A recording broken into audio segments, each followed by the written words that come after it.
Racism was strong in the United States in the 60s, but the South, of course, remained supreme. The former slave state still had its lock on Jim Crow, and number one in that department was the state of Mississippi. Mississippi did not want to unleash its hold on Jim Crow, but eventually it would have no choice. By the time the 60s came, the youth did not want to live like their parents. They wanted to have ownership in the state of Mississippi, and they would eventually get their wish. Now, this pissed off a lot of the whites in Jackson, Mississippi, and for a time, things did not have an issue. Now, prior to civil rights in Jackson, it was a growing city. They had a very popular tax base. It was growing. The water system was new. A lot of the infrastructure was new.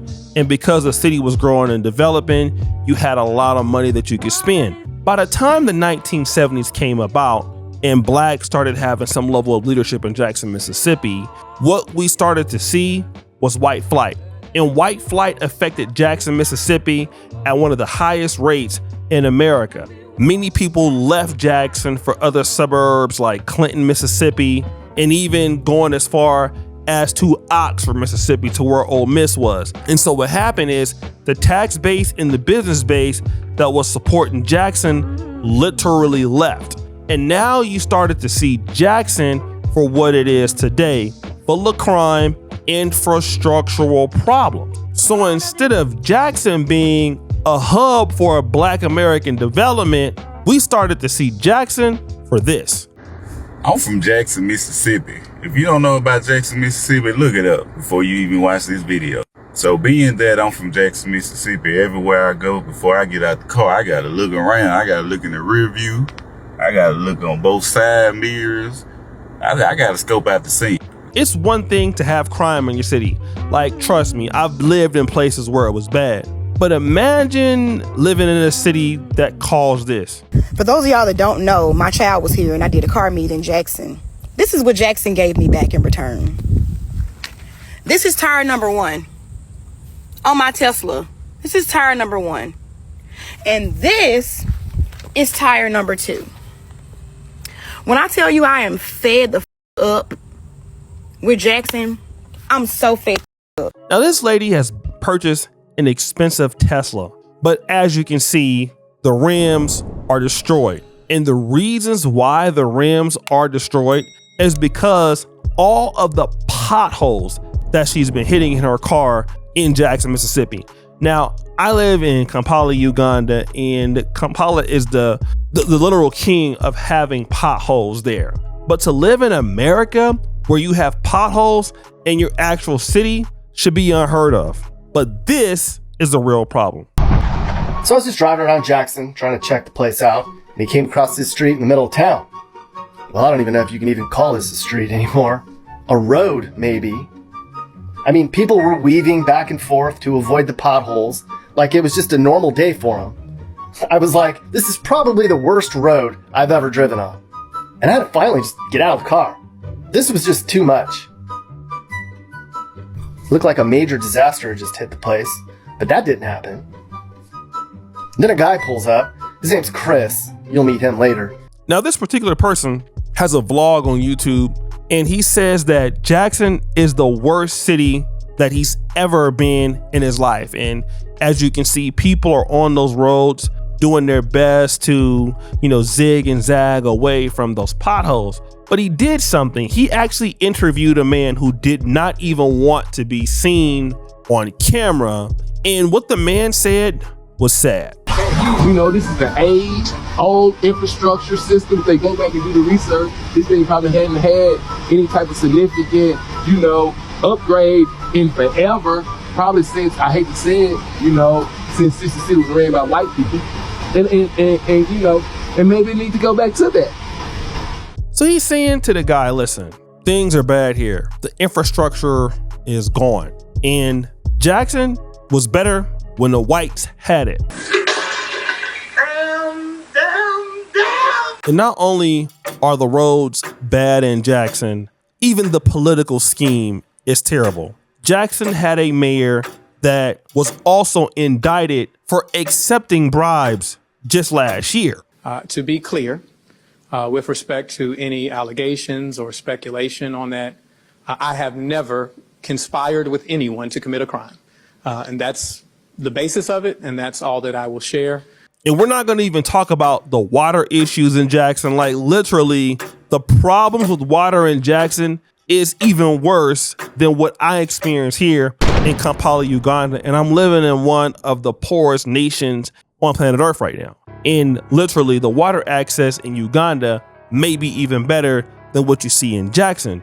So imagine that you have a place where there are bad roads, you have bad water supply, you're in one of the poorest nations in the universe, and your mayor is literally on trial by the FBI for corruption. It can't get any worse, right? Well, it has, because Jackson, Mississippi has went viral for something else. Well, what is it, you say? All right, Dave, thank you. Jackson City Council members passed a new ordinance that bans employees from having any relationships or dealings with drug dealers. The ordinance, introduced by Ward 3 Councilman Kenneth Stokes, passed with 6 voting in favor and 1 abstaining. Stokes argues drug dealers have too much control in certain Jackson neighborhoods, and he says this move, along with state and federal backup, could help take power away from what he calls dope boys. So it's so bad in Jackson that they had to pass a law that is saying that, listen, nobody should be able to date a person that is selling drugs or that's a drug dealer. It doesn't make any sense. And what is sad is, number one, why would you even need to pass that law? Like, why are politicians or people in the government council openly dating drug dealers? Okay, it's even bad that you have to even pass that as a referendum, even number one. But what is even worse is that certain people voted against it. And you want to know who voted against it? Councilwoman Tina Clay of Ward 2 abstained. She said the message hurts Jackson's image and ignores key nuances. That's right. Tina Clay, she voted against it because for whatever reason, she might want to date a drug dealer or is dating a drug dealer, or I'm not sure. But she was the one that had an issue with it. And I want to talk about this because Jackson, Mississippi is similar to certain other problems we're seeing in black cities. I know Oakland, California is not as black as it used to be, but the problems are similar. And what happens is when you get a black majority like you get in Jackson, Mississippi, one of the first things that you see is that the incumbent business base leaves. And this is exactly what happened with Jackson, Mississippi whites. They went to Meridian, they go back to Oxford where Ole Miss is at, or they go into Clinton, Mississippi. They go into expensive suburbs because, number one, they don't want to live around blacks. And that is to be expected. It's called white flight. Now, blacks come in and say, okay, well, we can build things for ourselves. And true, blacks can build things for themselves. But the problem is that when blacks are not used to building things for themselves, and then the whites leave and you have depended on these whites to give you jobs and how to run the government and how to innovate and become market makers, you then have an issue replacing that income. And so what happens is these whites take their skills and their ability to make income and they go to Meridian, Mississippi, or they go to Clinton, Mississippi, or back to Oxford, Mississippi, and then the tax base gets grown there. And so when the money leaves, like it left with Detroit, when General Motors and Ford and all of the assembly line jobs left, then what you got is nobody to replace that. And so in comes crime, in comes drug use. And then what happens is your community is exposed. And what is exposed is that Black America doesn't have market makers anymore. We have market takers, which means that we no longer have people, for the most part, that come in and build for Black America. All right. And that is even, good businesses, good products and services, on a small SME level or larger, or anything that's innovative that brings money into the economy, that brings financial oxygen.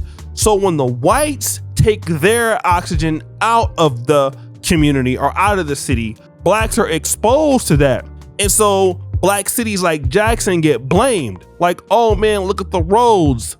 oh man, look at this. Well, the reality is that you don't have the money anymore to keep those things going. To run a city is expensive as hell. I mean, just think of the things you gotta pay for. You gotta pay for what? The police, fire department, street lights, water, electricity, all kind of other services that you need that I can't even think about right now. Trash, sanitation. And that was a big deal also in Jackson, right? The trash service was one of the big things that people were pissed off about. It really lost the last mayor. It lost him the campaign because you got to have money to pay those salaries, city government salaries, city employee salaries, right? And what happens is Black people do not know how to develop those things anymore like we used to.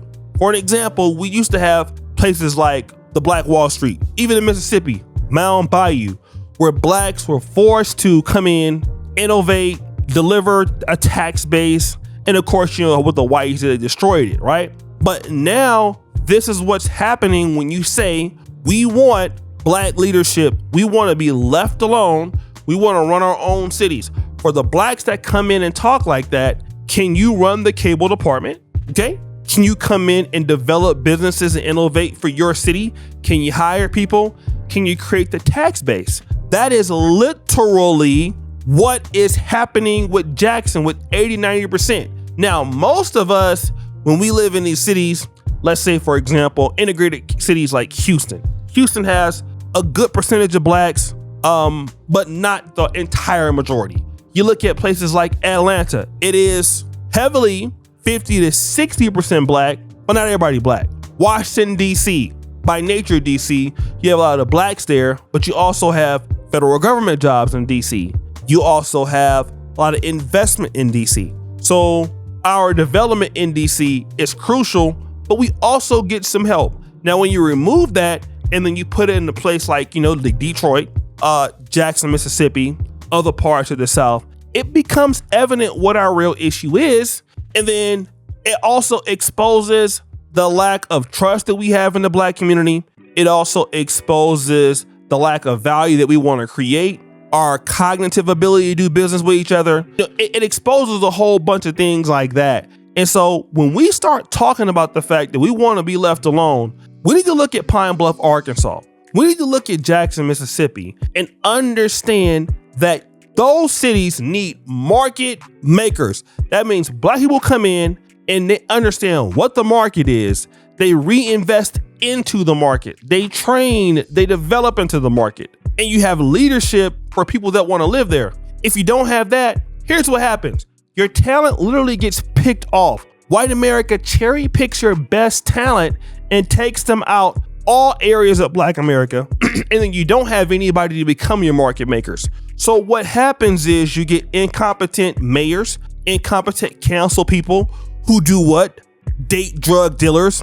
And it's so bad you gotta pass a law that you shouldn't date drug dealers because that's what you're left with. And you don't have anybody to come in and develop your talent because the whites take their talent to where they're going to, and then they invest and develop their people there. Meanwhile, your best talent is in Wall Street. Your best talent is at Harvard. Your best talent is in an interracial relationship somewhere in Los Angeles. And you get left with Jackson, Mississippi, where you don't have the best access to your better people anymore. And that's all that's happened here. And this is a dichotomy of Black America. And I was talking to one of my brothers, Adele, I want to mention his name. And we were saying, what would happen if Black America was a country?